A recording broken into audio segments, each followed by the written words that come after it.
It's very interesting to see what the fear of something like this will do to some extremely sophisticated people.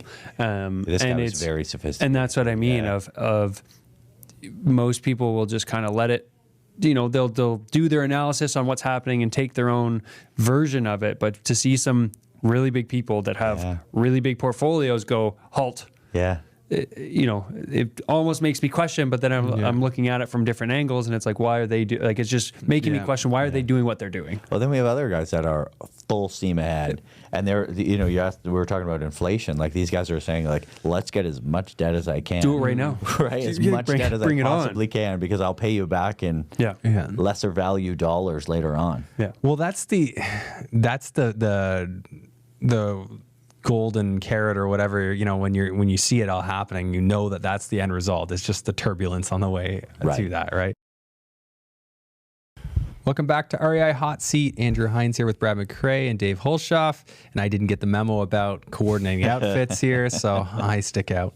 But anyways, we got a good deal to talk about today. Off-market opportunity. Very exciting. What can we tell about it? What can and can't we say? Yeah, 16 unit. It's purpose-built. It's in an incredible area of Windsor, comprised of mostly 2 beds, almost fully renovated. Like, most of the units are renoed. No capex to be done. 5.5 cap, 156-ish a door. Now, I'm putting in the numbers where I really like it. They want 2.65, which is still a good deal. Okay. If they're listening, maybe not. A 2.510 is like a really, really compelling price, and I think you can take it down at that number. Yeah. So everything's pretty much market rent on this then, or? Yeah, there's still some lift. So I don't know if you could see the rent. Yeah, there's a little bit, but there's still strong, compelling rents. And what's nice is the purchaser can take this to CMHC, so they will have the time to go direct to CMHC and close it with debt on it. And is this something the sellers just right out of the box said they were okay with? No, you got to work them, right? Like, the idea here, we do this on all our listing presentations too, is, I know you want that number. How are we going to help to get you as close to that as possible? Yeah. And so some of these deals, this is a good example. You have a long-term legacy owner who's got a nice building. He doesn't have to sell this, sort of near the tail end of him wanting to manage it. So speed of a deal isn't really that valuable to him. Yeah. So if that's the case, then we can, get through the conditional period, firm up, and then have a slower close, and it's advantageous for everybody. Mm-hmm. Yeah. Mm-hmm. So just coaching sellers and just, hey, if you want to get that dollar value, here's the way to do that. Yeah. Yeah, because really, like, if you're this guy or people like him as a seller, you're not that concerned about the time. You're concerned about being dicked around. Yeah. So, we can mitigate that by, a reasonable conditional period with hurdles at timelines. So, hey, after the walkthrough, we have this long to book an environmental, this long to book an appraisal. You're going to see things move. After that, what do you care? Once it's firm, I mean, from a seller's perspective, I think as long as you're seeing the buyer is spending money in due diligence, moving along, you're probably going to be pretty comfortable. Yeah, like, who's going to go spend $10K on just a monkey around and do nothing with it, right? Yeah. So yeah, exactly. 10K is a high number, just to be clear. I would say 10K. It's not going to be, but environmental and appraisal is probably close to what, $6-7 grand? Yeah. Yeah. So. Yeah, absolutely. So here, I'll jump to what it looks like direct once you take it to CMHC. So again, I'm assuming a purchase price of exactly a 5.5 cap on my underwriting. That's why you see 2.51. Okay. Will they take that? Probably close would be my guess. We've included down payment, land transfer tax, fees for mortgage brokers and lenders, everybody getting what they need. $500,000, so it's $485,000 that box here. Short-term capital, 85% loan to value. I've put 4.25% interest, probably high with where we are and where it looks like we're going. But if you watch the show long enough, I'm conservative by nature. 40-year amortization. So what does that tell us? We've hit a 1.21 debt cover, $17,000 a year cash flow, and just some highlights. Really nice building, but if you look at the This isn't all hydro, by the way, but if you look at the utility expense, it's quite high, very high. So I think there's some efficiencies to be done. You know, you can meter the hydro as an example, bring that number down dramatically. You said it's not all hydro, but it shows on the hydro line. Shows all there. You're saying that's their total utility bill. That's their total Okay, utility. you just don't have the breakout. Exactly. So Yeah, just cut through it in looking at the operating costs, it's much higher than what they normally are for a building that's this, you know, it's not fully stabilized, but it's pretty close to it. Yeah. Shouldn't be that high. Yeah, there's definitely some inefficiencies here. You can You're just chop saying out. utilities alone shouldn't be that high. Not even close. Yeah. Like if you're looking at it just purely from a perspective of what the total operating costs are as a percentage of rent. Yeah. Yeah. Where do you see that percentage? That's right bottom here. right on the hand. So side there, sorry, I'm monkeying around with this. So it's Yeah. actually 47. And to Brad's point, like if your rent is higher, that number typically is going to be lower. Be 30%, Yeah, but this is a maybe stabilized 25. building, This is a so- stabilized building. So, you know, there's something going on. It could be your windows are really outdated, right? It could be your hydro in Yeah. general is brutal. So, you know, finding where that inefficiency lies and fixing it, we'd like to see that down at 30. Utilities are all included, maybe? Would that be enough to throw that? Not to that degree, no. No? No, that's an exorbitantly high number. So Interesting. Maybe it's- they're running some electric baseboard heat. Do we know? Could be. Yeah. But here, like if we bring that down to, I don't know. I mean, there's an easy fix these days. Yeah. With, I mean, heck, you can get heat pumps that run off 120 volts now. Yeah. Like it just as an example, right? So I cut the expense in half. We're still at 40%, right? So your rent that comes in, 40% of it goes to operating the building. That's still high. And that puts it at a 137 debt cover and brings your income to 36,000 a year. Huge difference. Yeah. So this is the stuff that I get excited about. When you look at a building like this, the building's beautiful. There's not a lot to be done, but those things that you are going to do will add to your bottom line in a substantial way. Okay. Yeah. So this is a purpose built, obviously, Yeah. at 16 units. It'd be hard to find that not purpose built. I would assume. Yeah. Unless you're in Toronto in like High Park or the Junction or something. Just an assembly of buildings all next to each other. Yeah. But it's, but again, here I'll back out the true expenses. You know, it's a really nice, easy deal, very low price point. You know, I think what's happening is long-term sellers are watching this market that's sort of up and down and bipolar, and it's just so much going on that I think you're just seeing some of these guys and gals that have owned them for a long time are just saying, hey, you know what, still making a fortune. Let's just get rid of it. Yeah. Yeah. People who've owned for a long time sure are living the dream right now. Oh, so it's just a lot. This is a cash pinata for this guy, right? It's a nice deal. So, and he's done a good job at it. And typical story, right? Got it, held it for a long time, made it nice. Wants the kids to take over. The kids don't want it. And refuses to hire a property manager. Will not do that. And knows every tenant by name, right? Yeah. That's the funniest thing. Well, the kids don't want to manage flood. Have you ever considered a property manager? Absolutely not. That's what they specialize in. Imagine that. I feel like there's somebody that can do that job. And you'd still make money. Yeah, they don't want any part of it. No, That's It just so wasn't part of the plan when they purchased it. There's not part of the we'll plan not now. Pivot off that. No Yeah. pivoting. Yeah. That's funny. But you know, look, like we had a few intake calls this week for listings, and we didn't take them because the sellers wanted too much. And the idea right now is if I phone somebody about a deal that I have, they need to be wowed. You got to have a hook. There's got to be something compelling. Yeah.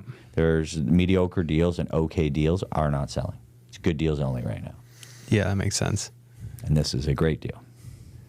Yeah, what makes it a great deal to you? No capex other than whatever we need to do to add to the efficiencies.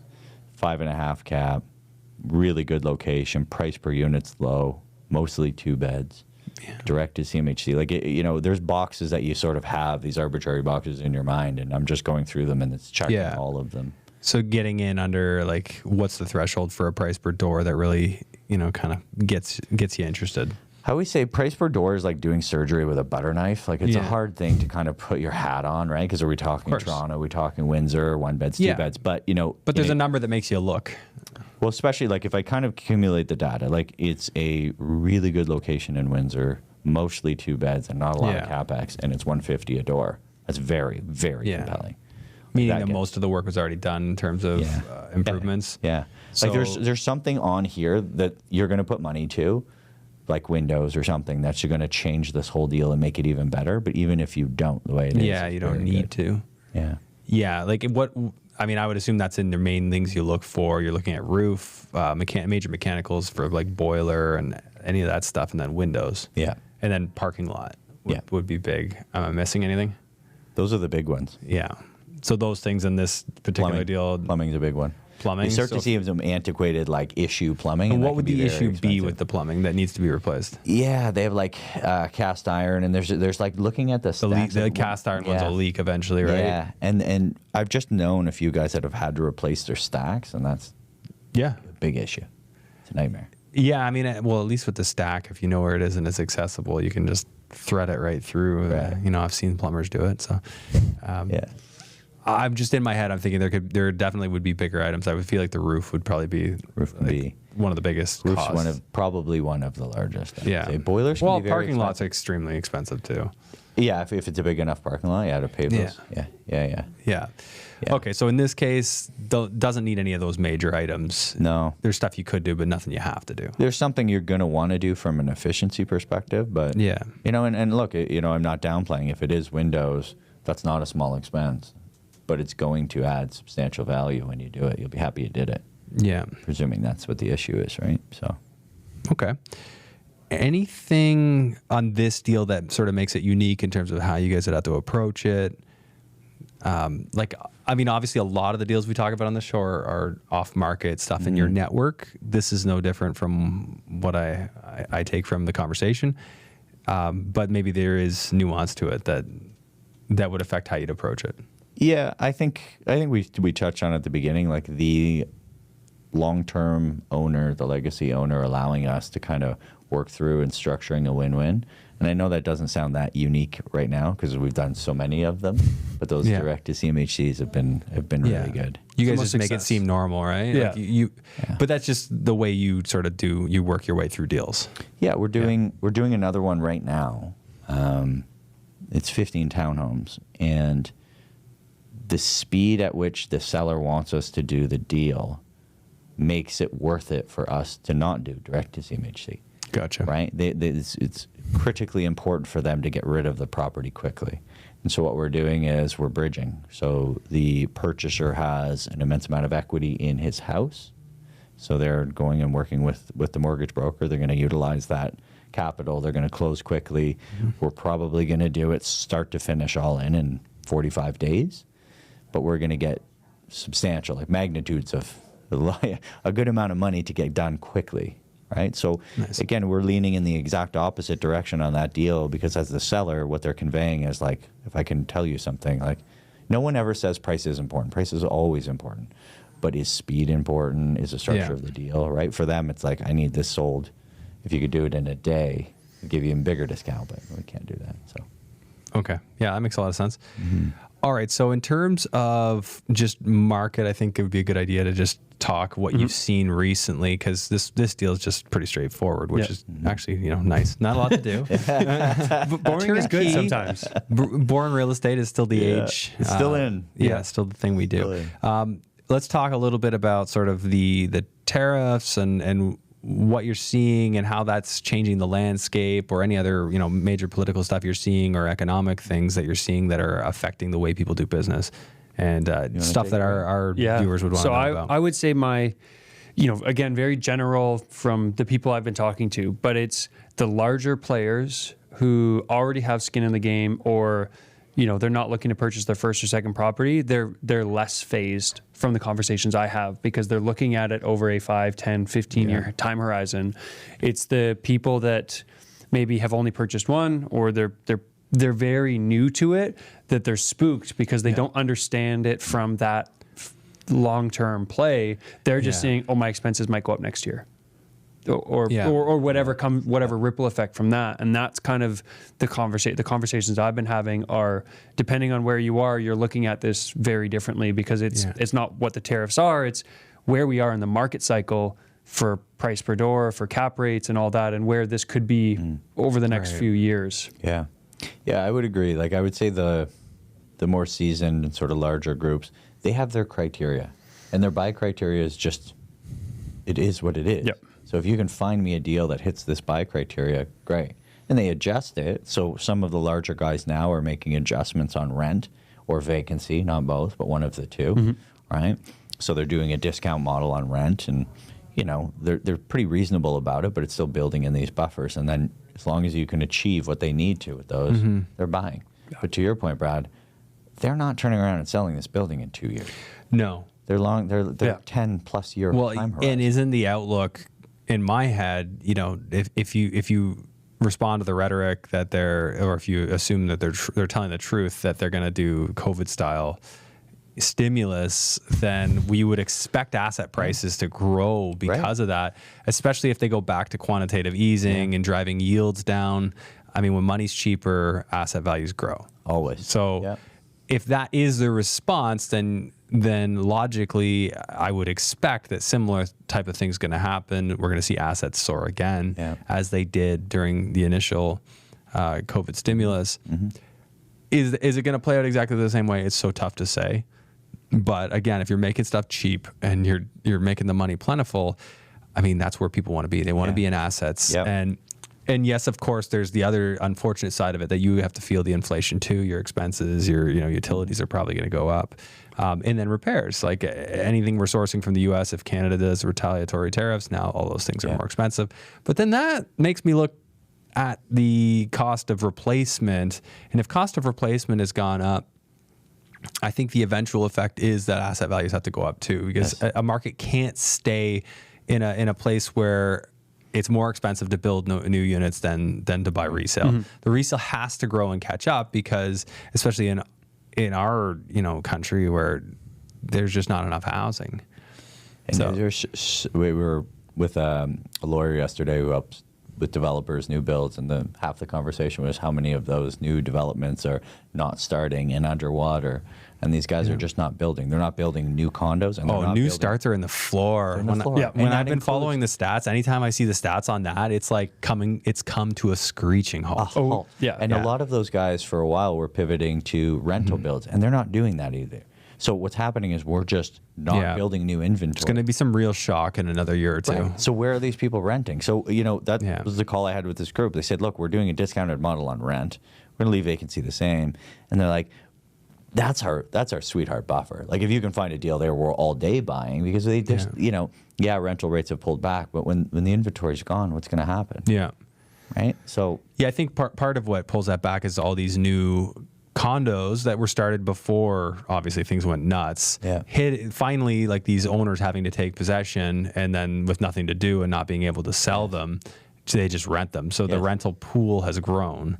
But eventually that'll all get eaten up, and we won't have in the next couple of years. We're doing rental in Burlington, right? On it was actually Jake's building, and he priced it out. It's great, everything's fine, except two of the new developments in downtown Burlington got completed for exactly what you're talking about. A boatload of rentals came onto the market. So you're going to go to his for $2,500 in a purpose-built, no amenities, or I'm going to go to this tower for $2,650. Go to the tower with the pool and the gym. Those got absorbed reasonably quickly. And there was a little stall for a while, right? They weren't selling and they weren't being leased, and then all of a sudden now they're gone. And it's like, he's not struggling to rent anymore. Yeah, eventually things normalize. So, and that's just the thing. I know in the short run, obviously it's uncomfortable because you got to be able to weather the storm. But I feel like the long-term outlook is asset prices go up even more. Well, that's why we're doing so many of these direct-to-CMHCs. Like, if you just take this, you put good debt on it. You're pretty insulated unless things go completely wrong. And then the argument is things are so bad that you just be a good shot. Have a shotgun.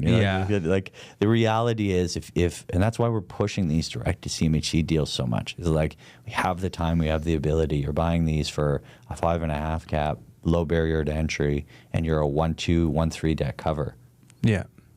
That's great. Something like this, would you try and take the angle with MLI Select? Or is there not really an angle there? I haven't been, like, we've really, and I know we always underwrite it this way. We're looking at that deal we have in Cobalt, 20 26 units, all those fit for the affordable. Here, It's not really an angle, right? You don't have efficiency. You don't have yet, probably, unless you go in and do presumably the you work. could get the efficiency. So you know, could I get doubt you're- halfway there. Yeah. And then what do you save really? You just save on the CMHC fee. So probably. But again, like, You If could go it- to 45 years as well, couldn't you? yeah. Yeah. And if it works for this standard program, it's going to work for that, right? Yeah. So there might be an angle there. I'm just thinking from a buyer's perspective to get even reduce the Well, here, amount of let's down look. to reduce the amount of down payment. Cool. It's still 85. Like we've You're capped still out at 85? 85 on, yeah. Oh, Yeah, you're just saying because the ratios won't But work. let's go 45 year AM just to see what it does. So now we're, and again, this is with the outrageous expenses. We're a 126 debt cover. Yeah. So You could probably do a combination of for this of affordability and energy efficiency, but I don't know you'd be able to do it like right off the hop.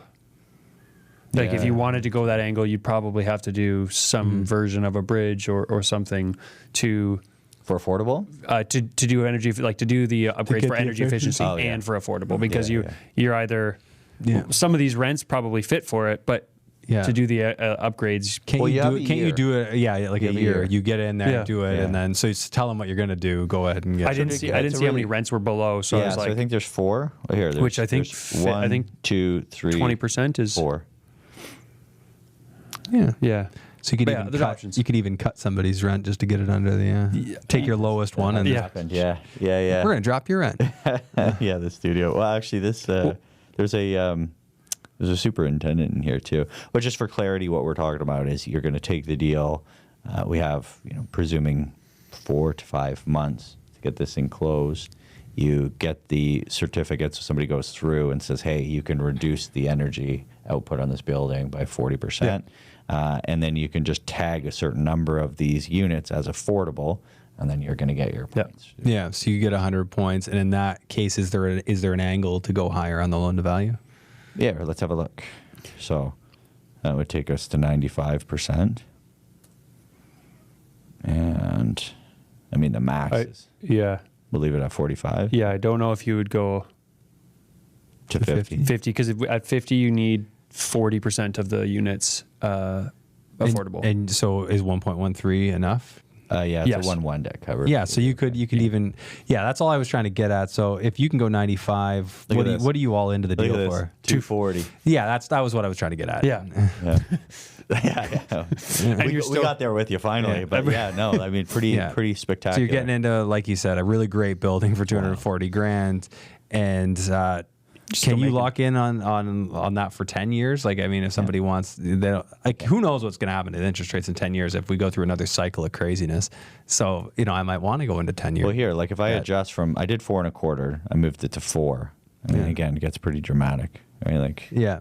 it's almost a 1-2 debt cover on 240,000.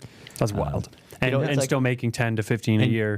And you can still go in and find a way how to get your utility bill Well, again, down. like for fun. Well, yeah, I guess Here. you'd have to. Well, we'd have to bring that down. Actually, you For would the for sure efficiency. by 40%, right? So Yeah.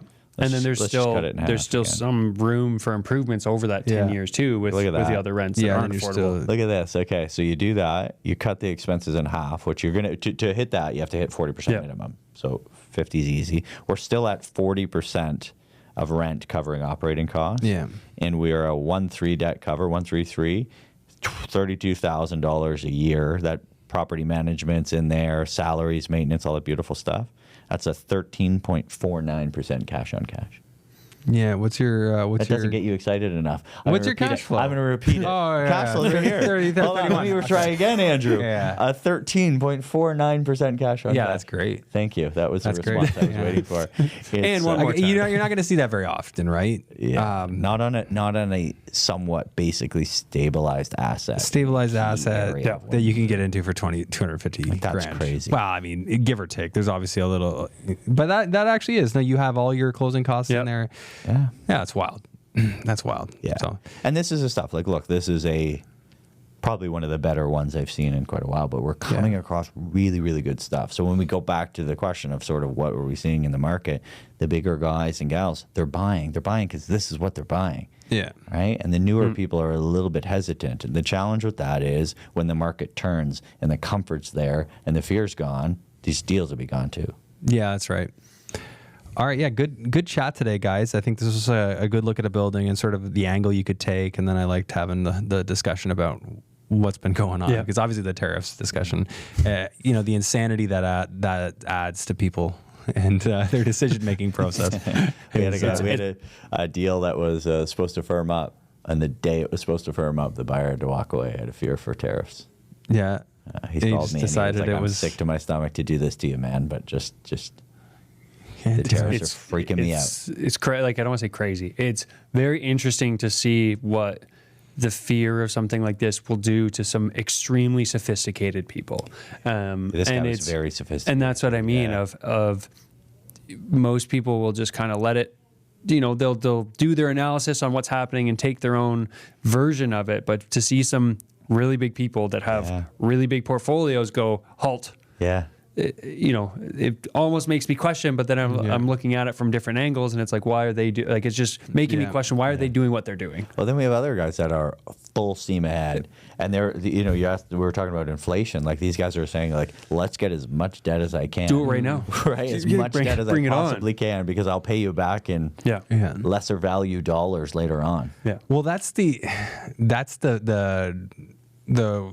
golden carrot or whatever, when you see it all happening, that's the end result. It's just the turbulence on the way to that, right? It's like, I probably said this 55 times, but it's like, it's going up the stairs with a yo-yo. Yeah. It's like, if you are long-term on this, those little capitulations in the market, they happen. You just have to weather the storm and realize when you zoom out for 10 years, you've been climbing the stairs. Yeah. Yeah, yo-yo on an escalator, right? Yeah. Stairs with a yo-yo, right? And the yo-yo's moving up and down, but the market's trending in the right direction. Yeah, that makes sense. All right, guys. So if you made it this far watching the video, please show us some love. Thumbs up, subscribe, and notification bell if you haven't already done that. And of course, our insiders list, that's where you go if you want access to these off-market deals, if you want to get access to the team here at the Investments Group, have a conversation with them, talk about your goals and what you're trying to accomplish. That's definitely where you want to be. So make sure if you're on YouTube, it'll be below the video. And if you're on one of the podcast platforms, it'll be in the show notes. Click that link, join, and somebody will be in touch. Yep. And of course, you get all the goods. You get all the good deals. All the good deals. Yeah. And we have the calculator, right? Some people wanted a deal flow calculator, not the one we use. It's a little. This is one I designed at one point. It was originally yours. It's been passed around, and it's come back to you full circle. So it's hilarious the number of people over the years I've seen use my calculator, like in stories and stuff. I'm like, that looks familiar. So we were doing a deal, and the underwriter jumped on. So we brought the client, right, and the broker, and mortgage broker is going through it, and he's using your sheet. Yeah. And that's what he sent to the lenders. Yeah. So I've touched a lot of people's lives. Yeah. They don't know it, but well, the insiders know it, and it's a vetted sheet, and it works very well. All right, guys, we'll see you again next week.